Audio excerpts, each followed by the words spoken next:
स्वागत है आपके अपने YouTube परिवार में। देखिएगा सर, अब आगे स्टार्ट करते हैं कंटिन्यू। आज एक टॉपिक बहुत ही महत्वपूर्ण, ये ऐसा टॉपिक है हिस्ट्री के अंदर आता है जिससे हर एक कॉम्पिटिटिव एग्जाम में क्वेश्चन बनता है, चाहे एग्जाम छोटा हो या फिर बड़ा हो, लेकिन क्वेश्चन 101% यहाँ से ज़रूर बनता है। इसलिए इस वीडियो को स्किप ना करें, पूरा कुछ मैंने नोट डाउन किया, कुछ मैं आपको समझाता हूँ, अभी देखते चलिएगा। टॉपिक आज पढ़ेंगे हम कौन सा, जैन धर्म। देखिएगा जैन धर्म एक्चुअल में है क्या, कैसे ये बना, इसकी सारी डिटेल में बात करेंगे पूरे विस्तार रूप से। देखते हैं सर, समझना आपको दिख रहा होगा पूरा, देखिएगा। जैन धर्म में हम जानने की कोशिश ये बात करते हैं कि जैन शब्द जो है ये कहाँ से आया है। तो जैन शब्द कहाँ से लिया गया, जिन, और जिन का मतलब होता है, मेरी पर बात चल रही थी, जैन धर्म गॉड फैमिली जिन, जिन का मतलब होता है सेंस ऑफ विनर, यानी कि इंद्रियों का विजेता। कितनी ज्ञान इंद्रियां होती है, तो 5, आँख, नाक, जीभ और त्वचा। कौन सी, आँख, नाक, जीभ, त्वचा और कान। मनुष्य सबसे पहले किस ज्ञान इंद्रिय को अपने काबू में कर सकता है और सबसे बाद में कौन सी ज्ञान इंद्रिय जीत सकती है। एक बार पेपर में क्वेश्चन आया था कि मनुष्य सबसे कठिन या हार्ड क्या होता है, किस ज्ञान इंद्रिय को फतेह करना, जीतना। तो सबसे कठिन होता है त्वचा और सबसे इजी होता है क्या, आँख। देखिए अगर आप रास्ते में निकल कर जा रहे हैं तो आप आँख को बंद कर लीजिएगा, चंद सेकंड का समय लगेगा, दुनिया आपको ब्लाइंड लगने लगेगी। लेकिन त्वचा एक ऐसी बॉडी का पार्ट होता है, बॉडी यानी कि त्वचा को जीतना बहुत ही मुश्किल होता है, और जो व्यक्ति इन चारों चीज़ों को जीत लेता है वो जैन धर्म में शामिल होने के लायक हो जाता है, यानी कि गुरु होने के लायक हो जाता है जैन धर्म का। इसीलिए साधु महात्मा सन्यासी एक ऐसा स्थान चुनते हैं जहाँ कोई आता जाता ना हो, पहाड़ों पर चले जाते हैं, वहाँ फिर अपना भजन साधना वगैरह करते हैं। लेकिन ध्यान रखिएगा, जैन धर्म में किसको सर्वोच्चता दी गई, तो जैन धर्म में ईश्वर को नहीं मानता। जैन धर्म किसको मानता है, तो आत्मा और पुनर्जीवन को मानता है। लेकिन सर जैन धर्म में सबसे सर्वश्रेष्ठ श्रेणी में जो रखा गया है वो गुरुओं को रखा गया है। किसको, जो भी इसके भगवान होते हैं, ईश्वर होते हैं, वो सब कुछ गुरु होते हैं। जैन धर्म वाले लोग अगर अपने आप को भगवान मानते हैं, ये इनके जो भगवान होते हैं, जो भी कुछ ये मानते हैं वो सब कुछ गुरु होते हैं। लेकिन गुरु एक हिंदी भाषा का शब्द है, गुरु एक हिंदी भाषा का शब्द है जो आप आसानी से, गुरु वो होता है जो आपको ज्ञान देता हो, लेकिन मैं आपका गुरु नहीं, आपका दोस्त यानी कि भाई हूँ, ठीक है ना, समझ सकते हैं कुछ भी। लेकिन गुरु को इस भाषा दे, हिंदी में गुरु कहते हैं, लेकिन जैन धर्म की भाषा तो हिंदी है नहीं। तो जैन धर्म की भाषा क्या है, प्राकृत। अगर पेपर में प्राकृत ऑप्शन में ना दिखे तो आप दूसरा लगा दीजिएगा, अर्धमगधी। कौन सा, अर्धमगधी। अर्धमगधी क्या होती है, ध्यान रखिएगा, इस धर्म की भाषा क्या है, प्राकृत, अर्धमगधी। प्राकृत या अर्धमगधी भाषा में गुरु के लिए गुरु ना कहकर क्या कहते हैं, तीर्थंकर बोलते हैं। क्या, तीर्थंकर कहा जाता है। अभी जो मैं अपने मार्कर से लिख रहा हूँ आपको सिर्फ उसी पर ध्यान देना है, जो और चीज़ बोर्ड पर लिखी हुई है मैंने कुछ नोट डाउन किया है जो आपको समझाऊंगा इस चीज़ को, ठीक है ना। तो आप केवल उसी पर ध्यान देना, मैं आपको बता रहा हूँ। गुरु मतलब प्राकृत भाषा में तीर्थंकर कहा जाता है। जैन धर्म की भाषा प्राकृत या अर्धमगधी। भाषा के बारे में अगर पेपर में आए तो सबसे पहले ध्यान रखना, सबसे प्राचीन भाषा संस्कृत होती है, संस्कृत से पाली का जन्म हुआ, पाली से प्राकृत बनी और प्राकृत से अपभ्रंश बनी, अपभ्रंश से अवहट बनी, अवहट से हिंदी बनी थी। आपसे पेपर में पूछ रहे हिंदी भाषा किसका संशोधित रूप है, तो आप बताइए अवहट का। कुछ किताबें ऐसी होती है जिनमें अवहट नाम की भाषा को ही काट दिया गया है, तो डायरेक्ट अपभ्रंश लगा दीजिएगा, तो ध्यान रखिएगा। ठीक, अब आगे बढ़ते हैं। पांचों ज्ञान इंद्रियों पर जो फतेह हासिल की जिस व्यक्ति ने, उसको क्या बोला गया, ऋषभदेव। ऋषभदेव पहले वो व्यक्ति थे जिन्होंने पांचों ज्ञान इंद्रियों को अपना जीता, और ऋषभदेव ही पहले तीर्थंकर साबित हुए। जैन धर्म के पहले तीर्थंकर, पहले गुरु कौन साबित हुए, ऋषभदेव। अगर पेपर पूछे सर तीर्थंकर हैं टोटल कितने जैन धर्म में, तो टोटल 24 तीर्थंकर हैं, यानी हमें 24 गुरुओं के बारे में पढ़ना है, 24 तीर्थंकर के बारे में पढ़ना है। देखिए अभी हमको IAS नहीं निकालना है, PCS नहीं निकालना है, हमारा जो टारगेट है सिर्फ SSC को टारगेट किया गया है। और जो भी छोटे छोटे एग्जाम जैसे लेखपाल होता है, पुलिस होता है, ये सारे एग्जाम्स में आपको ये काफ़ी ज़्यादा हेयरफुल होगा। ये एक ऐसा टॉपिक है जिससे चाहे पेपर कितना छोटा हो या कितना भी हाईएस्ट हो, क्वेश्चन 101% यहाँ से बनता है, इसलिए कोई बात इसकी मत कीजिएगा। आगे बढ़ते हैं। अब 24 तीर्थंकर हैं, 24 के 24 के बारे में तो हमको पढ़ना नहीं पड़ता, लेकिन सर पढ़ना किसके बारे में पड़ता है, तो उस चीज़ को लेके मैं आपको समझाता हूँ चीज़ें। देखिएगा कुछ ये मैंने नोट डाउन किया है जो आपको पढ़ना पड़ेगा, है ना, कुछ चीज़ आपको ये बिठाना पड़ता है, ध्यान से समझिएगा इस चीज़ के लिए। देखिएगा तीर्थंकर के बारे में आपको पढ़ाता हूँ। तीर्थंकर क्या है? सबसे 24 टोटल तीर्थंकर कितने आपसे पूरे जैन धर्म में, तो आप बता पाओगे 24। तो 24 तो नहीं पढ़े, कुछ हमें इतना पढ़ के जाना है जो हमारा एग्जाम आसानी से निकल जाए। हमें उतना पढ़ना है कि कोई भी एग्जाम हमारा आसानी से निकल जाए। तो कुछ मैंने नोट डाउन किया है, देखेंगे। ऋषभ देव के बारे में पढ़ेंगे। प्रथम तीर्थंकर ऋषभ देव थे। प्रथम तीर्थंकर ऋषभ देव। दूसरे तीर्थंकर कौन थे? अजीतनाथ। तीसरे सातवें तीर्थंकर सुपार्श्वनाथ। 19वें तीर्थंकर मल्लीनाथ। और अरिष्टनेमी मतलब 22वें तीर्थंकर अरिष्टनेमी। और 23वें तीर्थंकर पार्श्वनाथ। और 24वें तीर्थंकर महावीर स्वामी। ये कुछ वो तीर्थंकर यानी कुछ वो गुरु हैं जिनको हमको पढ़ना होता है। और आप पेपर में ऐसा कोई एग्जाम्स नहीं, वनडे एग्जाम्स या एसएससी का जो यहाँ से बाहर क्वेश्चन पूछ लेता है, ध्यान से समझिएगा। ऋषभ देव के बारे में बात करें तो प्रथम तीर्थंकर किसे कहते हैं? ऋषभ देव को कहते हैं। ऋषभ देव का देखिएगा, हर व्यक्ति को एक चीज़ पहचाननी होती है। मैं आपको कुछ बताता हूँ। जैसे हर धर्म होता है, हिंदू धर्म, देखिए हर धर्म के अपने अपने भगवान होते हैं, अपने अपने देवता होते हैं। जैसे हिंदू धर्म को ले लो, हम सब हिंदू धर्म के हैं, हम नहीं मतलब, और मेरे भाई इस्लाम धर्म के भी होंगे, सिख धर्म के होंगे, ईसाई, एवरीबॉडी कोई भी धर्म हो, लेकिन हर धर्म का अपना अपना एक सिंबल होता है, हर देवता का अपना अपना सिंबल होता है। जैसे हिंदुज़म में आपने क्या, अगर कहीं जा रहे रास्ते में चूहा दिख गया तो आपको गणेश जी की याद आ गई। इसका कहने का मतलब ये है कि हिंदू धर्म में चूहा का जो सिंबल है वो गणेश जी का होता है। तो ठीक उसी प्रकार से जैन धर्म में ऋषभ देव का प्रतीक चिन्ह क्या है? जब जैन धर्म बना होगा तब लोग ऋषभ देव को कैसे पहचानते होंगे? जैसे हिंदू धर्म में चूहा मिल गया तो आप समझ गए गणेश जी निकल गए, वैसे ही ऋषभ देव का प्रतीक चिन्ह सांड है। पेपर में आए ऋषभ देव का प्रतीक चिन्ह क्या है, तो आप सांड लगाइएगा। सांडों की, ठीक, सांड, बनारस को सांडों की नगरी कहा जाता है, एक बात ध्यान रखिएगा। दूसरे अजीतनाथ का क्या प्रतीक? हाथी है। सातवां सुपार्श्वनाथ का प्रतीक चिन्ह क्या है? स्वास्तिक है। 7 से 7, 7 से सुपार्श्वनाथ, 7 से स्वास्तिक, याद हो जाएगा। 19वें तीर्थंकर मल्लीनाथ, जिनका प्रतीक चिन्ह क्या? कलश। अच्छा, मल्लीनाथ का क्वेश्चन ध्यान रखना, ये जो मल्लीनाथ है ना, तो मल्लीनाथ को लेकर विवाद चल रहा है। एग्जाम्स में आता है कि किस तीर्थंकर को लेकर विवाद है, पेपर पूछ ले कि किस तीर्थंकर को लेकर विवाद चल रहा है, तो आप बताना मल्लीनाथ। 19वें तीर्थंकर को लेकर क्या चल रहा है? विवाद चल रहा है, ठीक है ना। अच्छा, विवाद क्या है? कुछ लोग तो इन्हें मेल मानते हैं और कुछ लोग इन्हें फीमेल मानते हैं। अभी तक इस बात को क्लियर नहीं हुआ ये महिला थे या पुरुष थे। जानना ये जरूरी है कि मेल कौन सा डिपार्टमेंट मानता है और फीमेल कौन सा डिपार्टमेंट मानता है। तो अभी तक याद यही रखेंगे। इनका प्रतीक चिन्ह क्या है? कलश। तो आप कलश को तो जानते हो ना क्या होता है? कलश क्या होता है? लोटा? बिल्कुल नहीं, ध्यान रखना। जो होता है लोटा वो होता है सुबह उठ के जो वहाँ जाते हैं, ठीक है ना, वो नहीं सोचना, इतना कम सोचो। लेकिन ध्यान रखना कलश जो होता है ना वो सबसे पवित्र बर्तन होता है। आज से पेपर पूछे सबसे पवित्र बर्तन किसे कहते हैं, तो कलश को, लेकिन सबसे अपवित्र बर्तन किसको कहते हैं, तो आंसर लोटा लगा देना, ठीक है ना, समझते हैं। 22वें तीर्थंकर कौन है? अरिष्टनेमी, इनका प्रतीक चिन्ह शंख। 23वें तीर्थंकर पार्श्वनाथ, इनका चिन्ह क्या है? सर्प। और अंतिम या 24वें तीर्थंकर महावीर स्वामी, जिनका शेर या सिंह कह लीजिएगा। लेकिन इसमें 2 तीर्थंकर ऐसे हैं जिनको ध्यान में आपको सीधे समझना है। एक ले लेते हैं ऋषभ देव और दूसरे ले लेते हैं कौन से? अरिष्टनेमी। ऋषभ देव और अरिष्टनेमी ये 2 तीर्थंकर हैं सिर्फ, जिनका उल्लेख है, जिनके बारे में कहाँ हमको चर्चा मिलती है, तो ऋग्वेद में। पेपर में आ जाए कि ऐसे जैन धर्म के कुल कितने तीर्थंकर हैं या कौन कौन से तीर्थंकर हैं जिनका ऋग्वेद में चर्चा मिलती है, उल्लेख मिलता है, तो अब ऋषभ देव और अरिष्टनेमी ही 2 ऐसे तीर्थंकर हैं जिनके बारे में हमको ऋग्वेद में पढ़ने के बारे में मिलता है। लेकिन कुछ बात और अच्छे से, अभी मैंने आपको नाम बताया, इनका प्रतीक सिंबल बताया, अब मैं इनके बारे में कुछ आपको बताता हूँ जो एग्जाम्स में आता है। हालांकि टॉपिक हम महावीर स्वामी के बारे में पढ़ेंगे जैन धर्म में, लेकिन कुछ महावीर स्वामी से पहले की घटना भी पढ़ लेते हैं। देखो, ऋषभ देव का असली नाम पेपर पूछता क्या है? ऋषभ देव का वास्तविक नाम है, असली नाम क्या है, तो क्या नाम बताएंगे?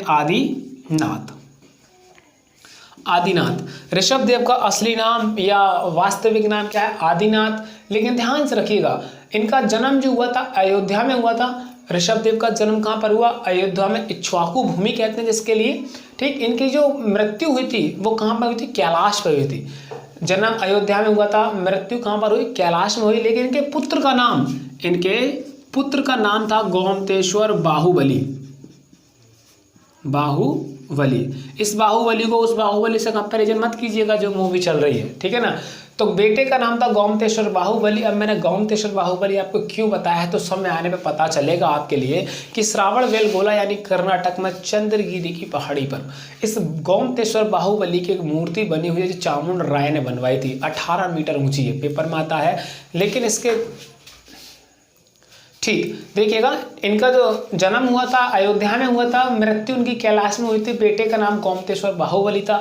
अब गोमतेश्वर बाहुबली को हमको पढ़ना इसलिए इंपॉर्टेंट है क्योंकि आगे चलकर हम इसके बारे में बहुत सारे क्वेश्चन सॉल्व करने वाले हैं।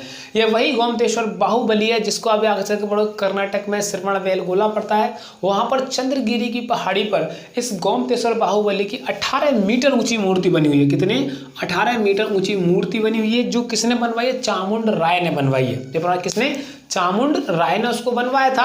यहाँ पर हर 12 वर्ष के बाद, जैसे आप जानते हो ना कि कुंभ का मेला हर 12 वर्ष के बाद इलाहाबाद प्रयागराज में लगाया जाता है, ठीक उसी प्रकार हर 12 वर्ष के बाद यहाँ पर गोमतेश्वर बाहुबली की मूर्ति का महामस्तका अभिषेक नाम का मेला लगाया जाता है, जिसको दूध और दही से उसका महामस्तका अभिषेक किया जाता है, नहलाया जाता है। पेपर में ये आता है कि बताइएगा 12 वर्ष के बाद कौन से मेले का आयोजन करा। अगर महाकुंभ प्रयागराज वाला ऑप्शन में ना हो तो आप ये लगा दीजिएगा, गोमतेश्वर बाहुबली का महामस्तका अभिषेक किया जाता है।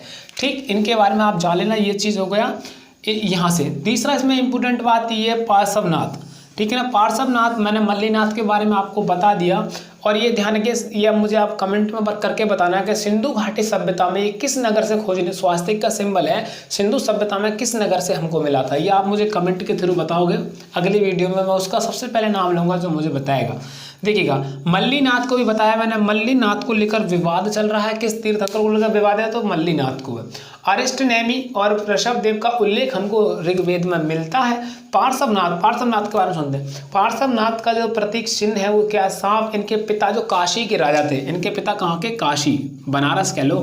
इनके पिता कहाँ के राजा थे? काशी के राजा थे, जिनका नाम था अश्वसेन। पार्श्वनाथ के पिता का नाम अश्वसेन था और माता का नाम था वामा। जबकि इनको ज्ञान और मृत्यु दोनों सम्मेद शिखर पर। आप ध्यान रखना, ये सम्मेद शिखर कहाँ? सम्मेद शिखर एक ऐसी पहाड़ी है या चोटी है। 24 तीर्थंकर हुए जैन धर्म में। कितने? 24 में से कम 20 तीर्थंकर ऐसे हैं जिनको ज्ञान की प्राप्ति कहाँ पर हुई है? सम्मेद शिखर पर। ये पेपर में आ जाए कि बताइए सबसे ज्यादा किस चोटी पर तीर्थंकरों के लिए ज्ञान या एनलाइटमेंट हुआ है? तो आप बताना, सम्मेद 24 में से 20 तीर्थंकरों के लिए हुआ है। क्लियर हुआ इतनी बातें? आगे चलते हैं ध्यान से। अच्छा, कुछ शब्दावलियाँ आपको याद रखनी है, कुछ शब्दावलियाँ आपको याद रखनी है, जैसे किसको क्या कहते हैं। देखिएगा, कुछ सिद्धांत है ये, कुछ सिद्धांत आपको याद रखने हैं, जैसे स्यादवाद, अनेकावाद, सप्तभंगनी। जैसे आप बताऊं, कोई कहता है कि ये होने वाला था या ये होने वाला है, शायद उसने ऐसा किया होगा या वो कर सकता है, यानी जो डाउटफुल थ्योरियाँ होती हैं, शायद वो करेगा या नहीं करेगा, ये जो ऐसे डाउटफुल थ्योरी होती हैं, ये सारी की सारी थ्योरीज, ये सिद्धांत सब कहाँ मिलते हैं? तो जैन धर्म मिलते हैं। पेपर में आ जाए, स्यादवाद का संबंध किस धर्म से? जैन धर्म में। अनेकावाद का संबंध किस धर्म में? जैन धर्म में। सप्तभंगनी का संबंध किससे? जैन धर्म में। तो ये सारी चीज़ें आपको पता होना चाहिए। आगे बढ़ते हैं। अब देखिए होता क्या है जैन धर्म में, क्या देखिए देख भाई साहब, जैन धर्म में हर कोई शामिल नहीं हो सकता। जैन धर्म में हर कोई शामिल नहीं हो सकता। अब क्यों नहीं हो सकता तो मैं आपको बताता हूँ। देखो, जैन धर्म में शामिल होने के लिए बहुत सारी कंडीशन। आप झूठ नहीं बोलते हो, आप चोरी नहीं करते हो, आप पैसा इकट्ठा नहीं कर सकते, महिलाओं से आपको दूर रहना है, बहुत सारी बातें आपको सामने आएंगी। अभी ध्यान से समझिएगा। देखो, एक व्यक्ति था जिसका नाम था भद्रबाहु और एक व्यक्ति था जिसका नाम था स्थूलभद्र। एक समय ऐसा था कि जब महावीर स्वामी, देखिएगा जैन धर्म में 3 प्रिय रत्न है। जैन धर्म के त्रिरत्न कौन से? आपसे पेपर पूछ लीजिए, पेपर में त्रिरत्न। तो एक का नाम क्या है? सम्यक दर्शन। मैंने लिखा था, मिट के आपको बताता हूँ।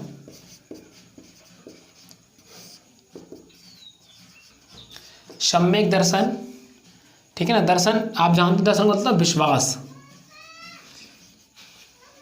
आप भाई साहब किसी भी धर्म को मान रहे हो तो आपको सबसे इंपॉर्टेंट है विश्वास करना पड़ेगा, वरना सारी चीज़ें आपको ढसोकला लगेंगे, बेकार लगेंगे, बकवास लगेंगे।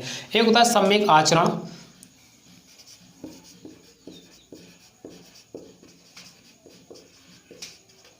आचरण को कर्म बोलते हैं, ठीक है। आपका आचरण ठीक होना चाहिए, सत्य हमेशा सत्य बोले, कर्म बोले। एक होता है सम्यक दर्शन, सम्यक ज्ञान होता है, आप हमेशा सत्य ज्ञान बोलें। ये चीज़ ध्यान रखिएगा। सम्यक दर्शन, सम्यक ज्ञान, सम्यक आचरण, ये तीनों क्या हैं? तो जैन धर्म के त्रिरत्न होते हैं। पेपर में आया जैन धर्म के त्रिरत्न बताइएगा। तो देखिए बौद्ध धर्म में क्या होता है? बौद्ध धर्म वाले होते हैं बुद्धम शरणम गच्छामि, संघम शरणम गच्छामि और धर्मम शरणम गच्छामि। बुद्ध की शरण में चलो, संघ की शरण में चलो, और बहुत सारी बातें हम बताएंगे आपके लिए। तो सब बौद्ध धर्म होते हैं, लेकिन जैन धर्म में सम्यक दर्शन, सम्यक ज्ञान, सम्यक आचरण, तीन रत्न हो गए। क्लियर। आगे देखते हैं। अब देखो कुछ जैन धर्म दो भागों में टूटेगा। जैन धर्म दो भागों में टूट गया। अब दो भागों में कैसे टूटा आपको मैं उसके बारे में बताता हूँ। जैन धर्म दो भागों में किस प्रकार टूटता है और कैसे टूटता है वो आपको मैं बताता हूँ। देखिएगा, एक तो होता है श्वेतांबर और एक था दिगंबर। एक था श्वेतांबर और एक यानी सफ़ेद कपड़े जो पहनते हैं वो श्वेतांबर कहे जाते हैं। जो नग्न अवस्था में रहते हैं उन्हें दिगंबर कहा जाता है। पेपर में जो आता है वो ध्यान है, काफ़ी बुनियादी अंतर मैं आपके सामने लेके आया हूँ, आपको बहुत सारा ध्यान दिया। देखिए श्वेतांबर व्यक्ति जो थे डिपार्टमेंट, श्वेतांबर के गुरु का नाम स्थूलभद्र है। श्वेतांबर के गुरु का नाम क्या है? स्थूलभद्र है। देखिएगा, श्वेतांबर के जो गुरु हैं उनका नाम स्थूलभद्र है, जबकि दिगंबर के गुरु का नाम भद्रबाहु है। आपको कुछ अंतर बताओ नहीं, श्वेतांबर किसे कहते हैं, दिगंबर किसे कहते हैं? श्वेतांबर के गुरु का नाम क्या है? स्थूलभद्र, जबकि दिगंबर के गुरु का नाम क्या है? भद्रबाहु है।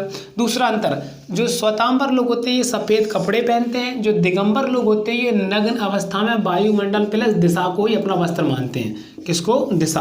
नग्न अवस्था में रहते हैं, वायुमंडल और दिशा को ही अपना वस्त्र मानते हैं। जबकि श्वेतांबर, एक तीसरा अंतर, ये महावीर स्वामी को विवाहित मानते हैं। ये कहते हैं श्वेतांबर व्यक्ति के महावीर स्वामी शादीशुदा थे, उनका एक परिवार था, बच्चे भी थे, सब कुछ थे। लेकिन नहीं, दिगंबर वाले कहते हैं महावीर स्वामी अविवाहित थे, महावीर स्वामी का कोई भी विवाह नहीं हुआ था। क्लियर। चौथा अंतर, ये लोग ब्रह्मचर्य का पालन नहीं करते हैं। श्वेतांबर लोग जो होते हैं ब्रह्मचर्य का पालन नहीं। अच्छा, ब्रह्मचर्य क्या होता है? महिलाओं से दूर रहना, महिलाओं से दूर रहना। देखिए 4 व्रत हैं जैन धर्म में। कितने व्रत हैं? 5। 4+1 क्यों करा है? 4 ऑलरेडी पहले से थे पार्श्वनाथ के टाइम तक। महावीर स्वामी आए तो उन्होंने एक और जोड़ दिया, कौन सा? ब्रह्मचर्य।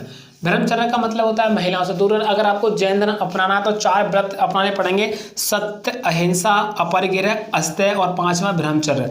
सत्य का मतलब आप झूठ नहीं बोल सकते, अहिंसा का मतलब आप लड़ाई नहीं कर सकते, अपरिग्रह का मतलब डू नॉट इक्वल प्रॉपर्टी, आप पैसे को अर्जित इकट्ठा नहीं कर सकते, अस्तेय का मतलब क्या है? आप चोरी नहीं कर सकते।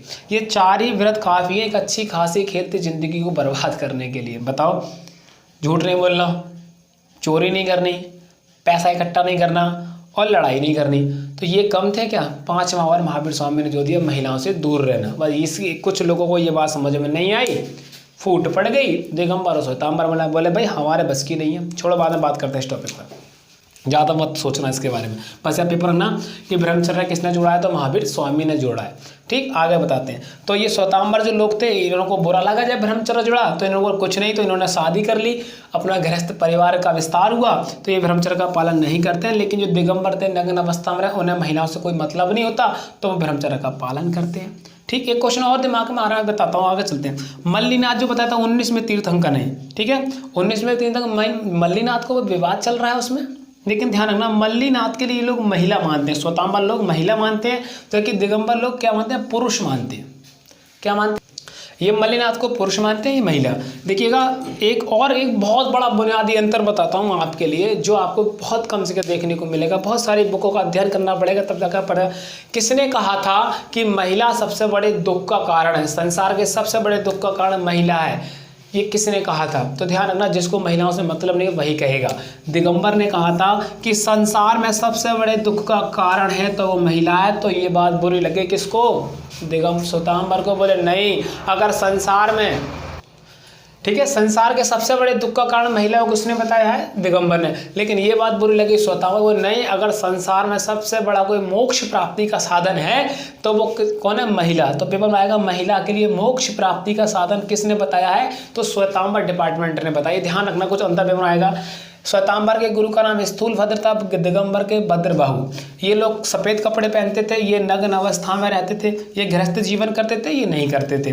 महावीर स्वामी को ये विवाहित मानते थे, ये अविवाहित मानते थे, ये ब्रह्मचर्य का पालन नहीं करते थे, तो ये फिर करते थे। मल्लीनाथ को ये महिला मानते थे, तो ये पुरुष मानते थे। इन्होंने महिला के लिए मोक्ष प्राप्ति का साधन, इन्होंने संसार के सबसे दुख का कारण बताया। ये ब्रह्मचर्य किसने जोड़ा है? तो आपसे किसने? महावीर स्वामी जी ने जोड़ा है। ठीक है, वर्धमान, बाद में बात करेंगे इनके ऊपर। लेकिन कुछ ध्यान रखना, महावीर स्वामी के शिष्य जो हुआ करते थे, महावीर स्वामी के शिष्यों के समूह को क्या कहते थे? गंधर्व कहते थे। क्या बोलते थे? गंधर्व, जिनमें 11 शिष्य हुआ करते थे। टोटल कितने? 11। इस गंधर्व का पहला अध्यक्ष जो बनाया गया वो गणधर को बनाया गया। गणधर के बाद जम्बू स्वामी को, सुधर्मन को बनाया गया। गणधर के बाद सुधर्मन को बनाया गया। सुधर्मन के बाद जम्बू स्वामी आए। जम्बू स्वामी के बाद डॉट डॉट 2-4 और आए होंगे बीच में, लेकिन अंतिम लास्ट में कौन आया था सबसे? तो भद्रबाहु। और भद्रबाहु किसके टाइम थे? तो चंद्रगुप्त मौर्य के टाइम थे। अब चंद्रगुप्त मौर्य के शासनकाल में 12 वर्ष का अकाल या सूखा पड़ जाता है, तो भद्रबाहु चंद्रगुप्त के कहने पर ये जने कहाँ जाते हैं? फिर जैन धर्म 2 भागों में ये टूट गया। मैंने ऑलरेडी पहले बता दिया था। बाद में पूरी एक अच्छी सिविल की क्लास लगाएंगे तो पूरा डिस्कसिंग में समझाएंगे। अभी हम इतना पढ़ लें कि हमारा एग्जाम निकल जाए।